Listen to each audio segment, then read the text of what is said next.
Welcome to the Athlete Brand Advisor Podcast, featuring advice and interviews about athlete branding. Learn how marketing, public relations, and broadcasting can grow your brand. We also have special episodes to talk about recent news, events, and anything in the world of sports. The podcast is sponsored by Pliable, a versatile marketing, PR, and broadcasting company that identifies opportunities and creates tailored content for its clients. Now it's time to roll. Here's your host, Glynn. Thanks, and welcome to the Athlete Brand Advisor Podcast. Today, we're talking about turning talking into becoming a personal brand. Let's talk with Jen Mueller, who is going to be here today. She's a keynote speaker, a communication expert, a sports broadcaster, which is near and dear to my heart, of course, and her company is called Talk Sporty to Me. Well, Jen, talk sporty to us. Yeah, let's do it. I love a chance to do that, always. Yeah, this is going to be fun because from your background, you're a sideline reporter for the Seattle Seahawks. You're a longtime member of the Seattle Mariners TV broadcast team. You have over 25 years of experience covering the NFL, the NBA, MLB, and NHL, and more. You've mastered kind of the art of building relationships and delivering these impactful stories. Talk to me about how you got into the business.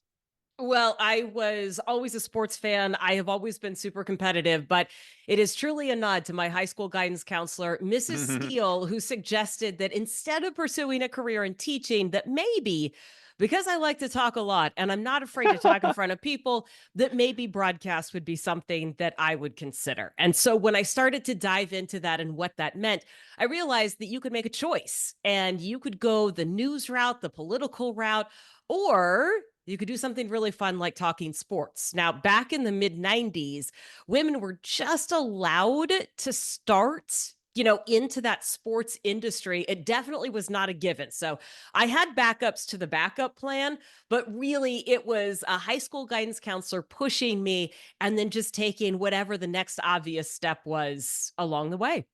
Well, and to me, it starts obviously when I talk about athlete branding. You've hit already a nail on the head, which is trying to combine what your passions are along with a future career. And obviously, kudos to, obviously Ms. Steele for doing that and seeing that so early for you. Did you play sports, and what sports did you play?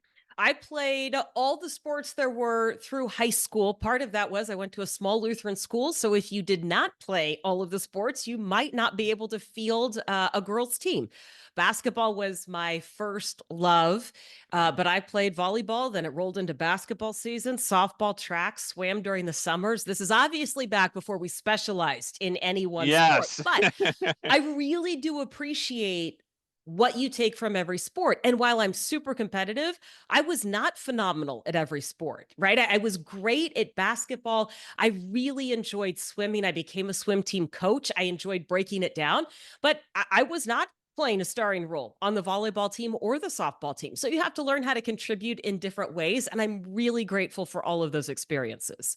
Yeah, it certainly sounds like it shaped you as to the person you are today. And obviously, it comes with some of the other skills that sports bring to the table: leadership skills, communication skills, all those things that, you now are applying to your job. Talk to me about kind of growing up and maybe when you realized that you had this aha moment that you could become a sports broadcaster. Take me past, that high school spot, whether it was an internship, whether it was somebody you met and you were like, this is about to get real. I don't know that I reflected on that until much later in my career, because at Right. the beginning, it is such a grind, right? You are just looking for anything and you're grinding in a lot of different ways. You were grinding in the hours that you worked. I had a full-time job before I graduated from college, which was, again, a huge blessing and something I'm grateful for.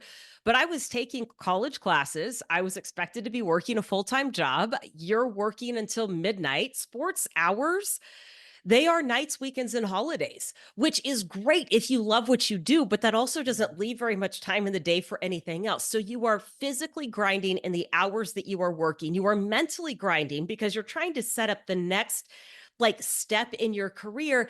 And financially, you're not making a lot of money when you first get into sports. And so I think it was a lot later on when I realized that it was going to be worth it. I ended up on the Seahawks sidelines in 2009. That was my first year doing sidelines for them for the entire season. It was 6 years earlier that I saw a female colleague who was on the sidelines. And I thought, you know what? That would be really cool. Like that never crossed my mind. I was a high school football official for 10 years. I had created a niche in the sport, but never thought it could translate to the sidelines.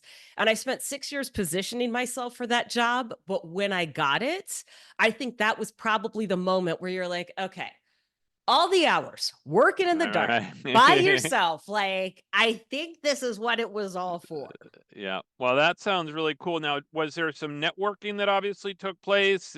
Did that woman mentor you a little bit, or how did you kind of, get toward the path of getting there? You don't usually go from, obviously job to then Seahawks quickly. No, you don't. And I was behind the scenes. So while Oh, I there you go. wanted to be on TV, I knew that when I was in college, right? Again, not afraid to talk in front of people. But my first jobs were behind the camera. I was Yeah. a producer, I was an associate producer. But the way that I networked was using the opportunity that I had right there, which was media credentials. I was working in a sports department. My shift at the sports department was 3:30 to 11:45 at night. And at that time, Mike Holmgren was the head coach of the Seahawks, and their practices were at 10:30 in the morning. Their media availability ended by 1:30 in the afternoon. So I would use the credentials and the access that I have to go hold a microphone for the reporter, for the photographer, for whoever was there. And I showed up every day as if it was my job. So I tell people when we think about networking, I think a lot of times we focus on how many people we know. That's not what's going to get you the job, especially in sports, because I need to know how you're going to show up on a daily basis. I need somebody who can vouch for the fact that when you are working 21 straight days during baseball season, you still show up on day 22 with a smile on your face and easy to work with. And the only way we can do that is to pick a space that you want to be seen in and be there to the point where people don't remember it without you. So for me, that was Seahawks practices. Without being told, without being paid, I showed up every day. I showed up to every press conference, every game. It was a grind, but by the time it was open for me to do an audition, and it's not that my female colleague didn't mentor me, but it was far more important to just keep showing up, to warm up the space, to learn the people, to not force it, but to just be there. Because when it came time to audition, people already thought I worked for the organization. Yeah. It was really easy because I knew Yeah. everybody that I was supposed to know. And so for if you're thinking about, your audience or wherever you are in your career, the space you might want to be seen at is Starbucks every day because you're just looking to get a foot in the door. It might be showing up to the gym at the same time every day. It might be going to the same extracurricular activity or picking a hobby where people see you and they start to know you and they recognize you in the space and they strike up conversations. And those are the connections that are ultimately going to pay off. Yeah. That's the grind, right? Like Yep. again, you talked about grinding earlier, and I think right there you talk about, grinding and showing up every day. And that's what athletes do. They are creatures of habit. And I think that's why they make such great employees, is because they do put forth that effort, and they're going to show up and you can count on them and they're dependable. So then let's walk this through. So you join the Seahawks, and then kind of what happens from there. I go on to spend 17 years. This is my 17th season on the Seahawks sidelines. I have been with them every step of the way. I have a Super Bowl ring. I've also Nice. continued my TV career, but it's given me a lot of examples of the power of branding through sports conversations and also the importance of recognizing relationship building a few seconds at a time. When I go into a locker room, I have about 15 to 30 seconds to make an impression on these guys. So oftentimes when I am doing this, I am counting on one word at a time. And I will measure how many hellos I get in a locker room. And when we think about that in the course of our conversation, we don't think a whole lot of it. But when you don't have the opportunity to schedule a coffee meeting, to go to a networking event with these guys, we don't eat lunch together, you don't go to happy hours, you're not doing virtual meetings, like this is your chance. And the locker room is open for a really short amount of time. I need to find every single way I can to build trust and rapport. And in our daily interactions, we overlook this all the time. I don't have an opportunity to do that when I'm in a locker room. I really have to maximize all of those interactions and be very strategic and intentional with how I talk to them, how I set up that opportunity for the interview, how I get them to trust me in the moment, because these guys are going to talk to me whether they win or lose. Winning is really, really fun. Yeah. Losing is still something that we talk about 10 minutes after a game. And so you've got to make sure that those relationships are in place and that you're really clear in communicating. And all of that gets set up every time you walk into a locker room. Yeah, I completely agree. Having worked in pro sports myself, I know exactly what you mean. There's kind of this locker room chaos. You're kind of figuring it out. You're kind of talking to the right people, kind of like surveying the room, right? You got to find out, who's hot right now, or and who's having their moment, or who might have the angle to the story you might be looking for, or that no one's thinking about. So I like what you're saying there about that locker room setting, and I think that also really applies to athletes who have been in that locker room setting, and they're going to know exactly what we're talking about as we talk about this moment in time, and that opportunity to go up to an athlete who's had a great performance or had a terrible performance. Well, and here's what I tell our rookies. So I work with the Seahawks rookies at the beginning of the season. In fact, I did our session at the beginning of June with all of them. And what I have said for years is a couple of things. Number one, you know that you are going to have a second job. So let's work on that right now, right? Let's keep an eye on the future while we are on the field right now. There's a lot of parallels between sports and business, but let's start with communication skills. Not only can you boost your profile by being the person, the go-to person in the locker room, but when we do that, let's be really careful about how we choose our words. So there's two lessons here. Number one, when it comes to those tough games, accountability, feedback, tough conversations, take a page from really good coaches. You will never hear a really good coach compliment a guy who doesn't deserve it. Pete Carroll is the master at this. I worked alongside Pete Carroll for 14 seasons. You know what he would never do? He would never tell you that somebody did a great job when they didn't. And there's a huge difference between doing a great job and doing your job. And in sports, we hear that all the time. In business, we keep defaulting to the same words, and it causes really big problems in tough conversations. But athletes and coaches give us this whole different language and lexicon, right? They battled, they fought, they executed, they came up short. There's all different ways to describe an outcome, and sports is really good at that. Number two, as a sports fan, the way you talk about a game tells me a lot about you. And I can find 5 different characteristics about you in the way that you talk about a game. So make sure that your personal brand comes through when you talk about the outcome, the coaching decision, the player, the highlight. Choose those words carefully. And I'm not saying that you have to like every single one of them, but understand that that is your opportunity to show somebody who you are and pull the curtain back in a slightly unsuspecting way, but one that continues to build your brand and distinguish you as a leader. Yeah, no, that totally makes sense. And so then let's talk sporty to me, and kind of how you're again making this comparison to the locker room communication, actionable insights for businesses, helping them level up, as you say, their conversations and leadership skills. How are you doing that? I will tell folks how I communicate in a locker room, whether that is measuring success or it's getting the interview that we need. We see examples of great communication skills in sports all the time. The one about accurate feedback is just one example. When I ask for an interview, it is a very specific formula because I don't have a choice. I have to get that right then. In business, our standards aren't very high because we've got all sorts of time to get this done. Yeah. We might think in business that we're being efficient or that we don't want to waste time, but you know this, when you are on TV or radio, you literally cannot waste time because they will count you down to break and you are going to break whether you are ready to be done or not. And so it is truly showing how we become effective communicators. It's not about talking more.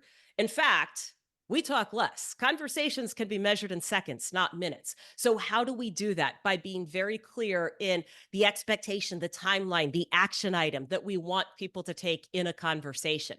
How do we use the question, how are you, to spotlight our accomplishments and success without bragging, but making sure that we're on the radar of folks and that they know what we actually do and how we contribute to a team's success. Yeah, no, that makes a lot of sense. And obviously, I think another thing you brought up is, talking points or sound bites, right? That as a reporter or as an athlete, usually are coming out of your mouth. Like they're just consistent. And I think that some of the best athletes that deliver those sound bites, or as you said, are emotional, but also able to communicate well.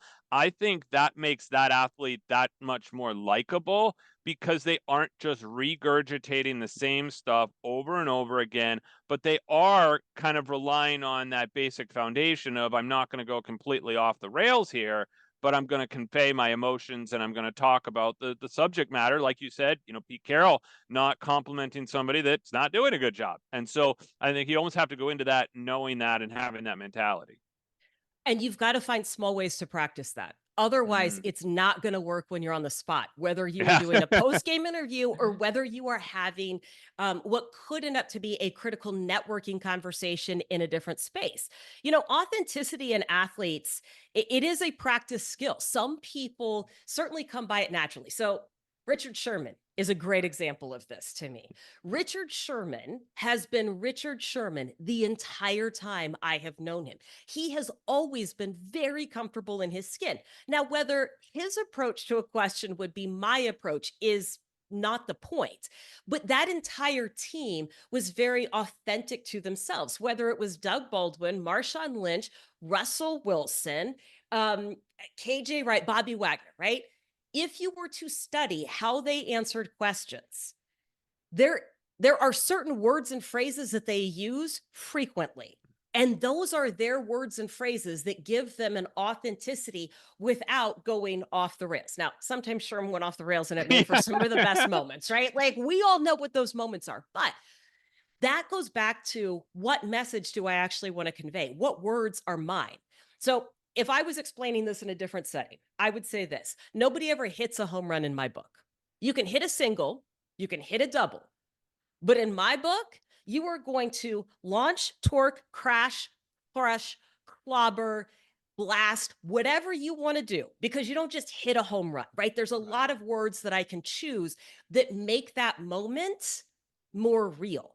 And it actually makes it a more authentic experience if I tell you that Julio Rodriguez mashed the ball 400 feet instead of saying he hit a long home run. Use that as kind of the framework. Now, when we go to talk about any sort of outcome, which words are you?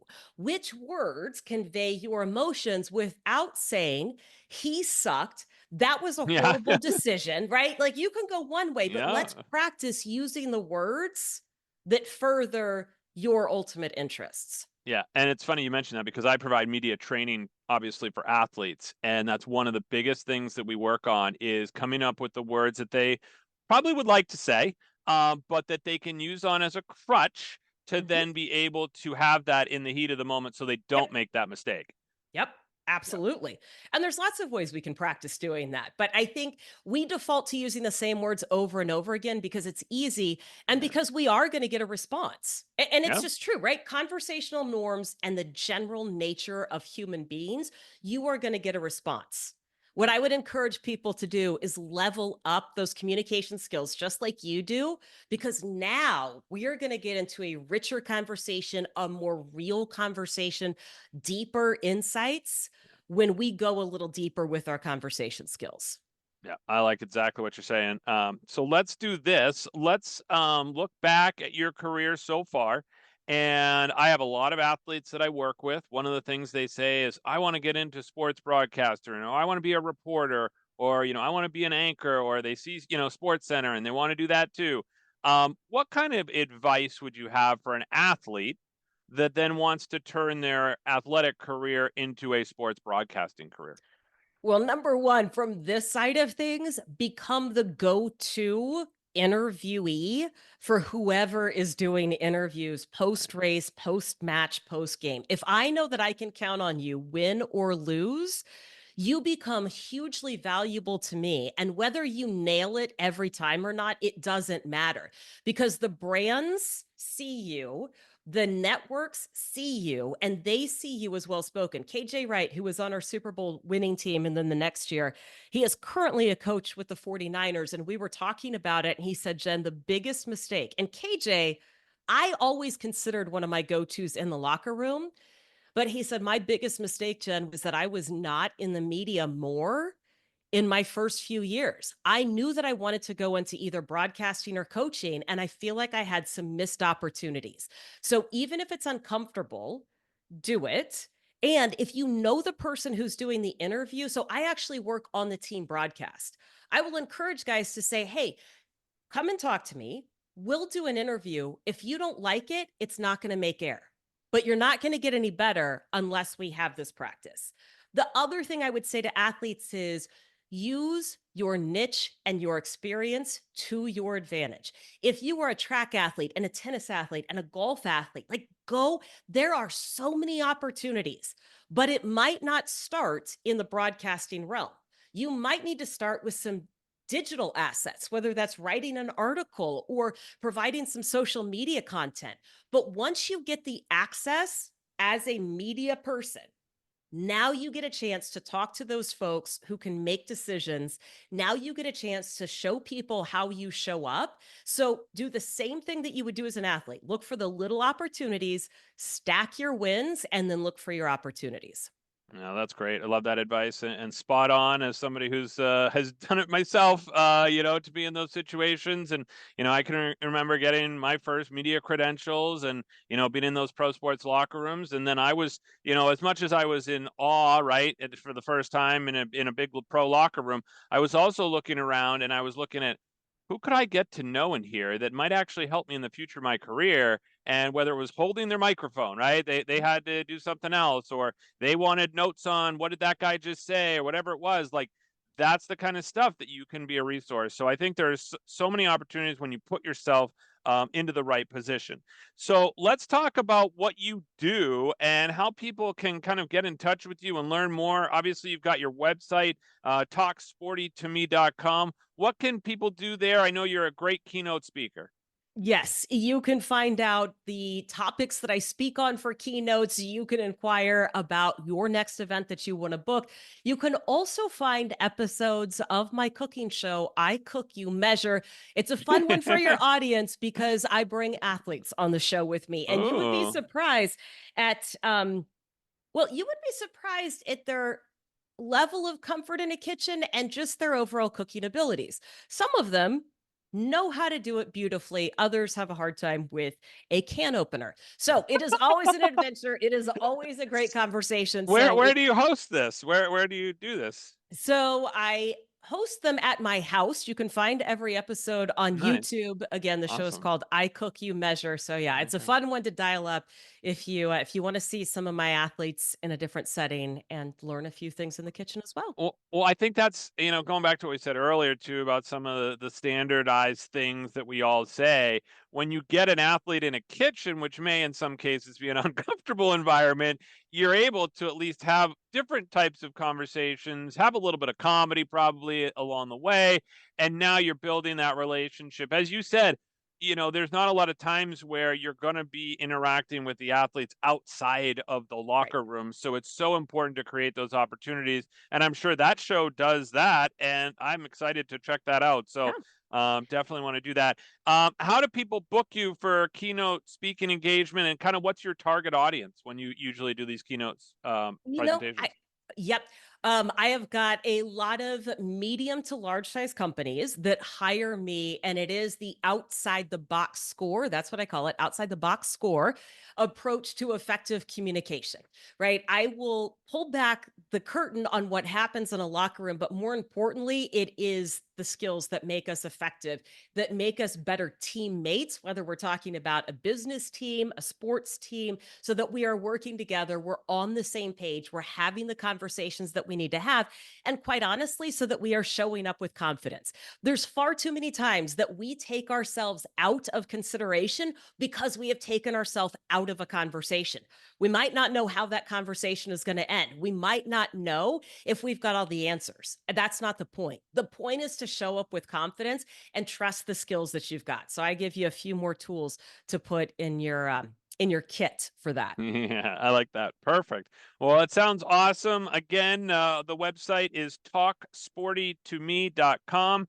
You can also find Talk Sporty to Me on Instagram, Twitter at Talk Sporty to Me, and also at Jen Talk Sports. Obviously, we found out about YouTube today. We're going to learn about the cooking show you got, so that's going to be really cool. And again, thanks again for kind of dropping all this information for athletes, for also, business leaders and future people that want to get in touch with you, because I think they really have an opportunity to hear from somebody who's doing it the right way. So Thank you very much. I've enjoyed the conversation. yeah, sounds good, Jen. All right. I am Greg Glynn. We are glad you could tune in, and stay pliable, my friends. Thanks for listening to the Athlete Brand Advisor Podcast.